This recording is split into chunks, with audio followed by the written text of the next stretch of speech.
ne ti yafa de ille kera nyona fun kaburu inna lo ne de do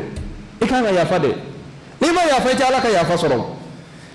ne ma yafa mo mo ita ala ka yafa soro ne ma yafa mo mo idu skun te lafiya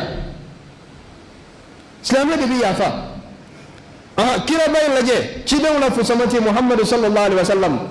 ya goshi ka nene ka tuhuma ko fatodo ko somado ko tonyinina do ka no femro ku daku kantige ka do kono fara ka ko be dawla ayere fasola ku fara nyonka ku bla kotini do sanfe wari bobolo ngamati dumuni feruma o fana te fen fere ma mo ku to ino atara gwan la fu be tamuro kolo so saka di nyoma ku fe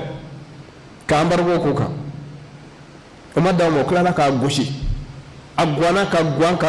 ala ijenda mo ko boli abolila atara madina ay soro sin ma batan tubako kana kam magan kote o bemene adoga la me magan bana abuka minfo akoni mami dona misiri kono torotika ni mami yakadda tuba dala torotika ni mami dona abu sufyan kaso torotika ni mami keleke minambla torotika e kan la jaban est ce que ni yoni me mami da yoro tife toroka ma si soro adone o kofe ay mo faranyon kam min yo ko jugo kala nyebe kar sala ninde kumba goshi ninde bi sheke ka ta ninde kumengoni blaka dala ninde kar safa ninde kar sakantige ninde kar sa kono fara ninde ni jugo be fama ayu be faranyon ka ku jo alkaba misrila ako magan kawo ko aw yere fende bina mo kawla ko muhammadu tewa ma bayin de tewa ako idhabu fa antum tulaqa ayakum tutaita aw yema labla lewi ya farao mo junumu tawka mi bambolo be eni kunu neni bi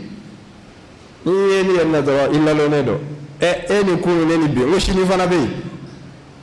ni ya tereke do kana ala fana bi di do mo fana ba tereke kana ay jugiya u dabla ka kuma nyofe dugo kolo ko kana u bla nyona muso ko kana u bla nyona wari ko kana u bla nyona ini wari ndo bina ta kaburu kona ini dugukolo ibina dugukolo jorbina ta fense yi shu do ko karsa dugukolo tigi baya do anga hectare kelen kale kaburu ko mi abi dugukolo ko nyedo ko so wala oti ambe dengani ndo tike amba aninga chai mayre ambe dengani ndo fana tike ko no aijo akana fe abunyana de ay briki do dala kana se ka gena ma anga da kereka woni ndo be ayo datugo farakala ay boke ka ko ni boke ka ko ni yi ala kele dugukolo yi sinji utinya dugukolo min no fe bi segi kana ko mo bo jay no fe ena fese libe kiyama ebe mo fala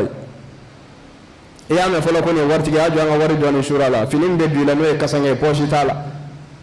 kan sa ta borde nyana ni nyonta e ho yi nya ko de ay ma de ka finin kala chugo nyana e de la ka me ko doko ko kasange kala chugo nyana